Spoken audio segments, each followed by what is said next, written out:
Dampak merebaknya virus corona kadang hanya membahayakan nyawa manusia, namun juga mengancam perekonomian.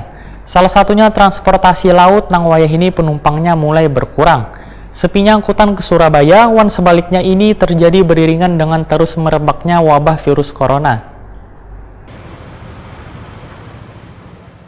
Dampak merebaknya virus corona kadang hanya membahayakan nyawa manusia, namun juga mengancam perekonomian. Salah satunya transportasi laut nang wayahini penumpangnya mulai berkurang. Sepinya angkutan ke Surabaya wan sebaliknya ini terjadi beriringan dengan terus merebaknya wabah virus corona. Kepala Cabang PT Dharma Lautan Utama Banjarmasin, Anton Wahyudi, Waitakwani Prima TV, baisukan Kamis 19 Maret 2020 memadahkan jumlah truk pengangkut barang nang biasanya dalam satu kali kapal berlayar 50 unit, wayahini hanya berkisar 20 sampai 25 unit. Jenis angkutan yang dibawa dari Surabaya ke Banjarmasin adalah buah-buahan impor, sayur, bawang putih, wan konveksi. Sedangkan dari Banjarmasin ke Surabaya muatan yang dibawa adalah barang rongsokan wan kayu. Bahkan dampak dari virus corona ini, ujar Anton Wahyudi, keberangkatan kapal ke Surabaya wayahini 2 hari off 1 hari jalan dengan 2 kapal keberangkatan yaitu Dharma Kartika 9, wan Kirana 9.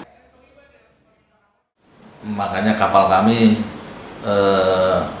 2 hari jalan 1 hari off itu karena kurangnya muatan, karena banyak muatan di Kalsel ini kan didominasi oleh buah-buahan, bawang putih, terus sayur mayur. Kalau sayur mayurnya memang pada musim hujan ini kesulitan untuk panen, untuk distribusi, terlalu lama di perjalanan busuk. Jadi kebanyakan kurang pengirimannya ke daerah Kalimantan. Untuk bawang putih kita Indonesia kan kebanyakan impor dari Cina. Nah, ini yang sudah tidak masuk lagi. Ya ada, cuman persentasenya cuman kecil sekali yang masuk ke Banjar. Begitupun buah. Sekarang buah di pasaran juga dicari, tidak ada. Anton Wahyudi berharap virus corona ini secepatnya dapat teratasi agar transportasi laut ini normal kembali.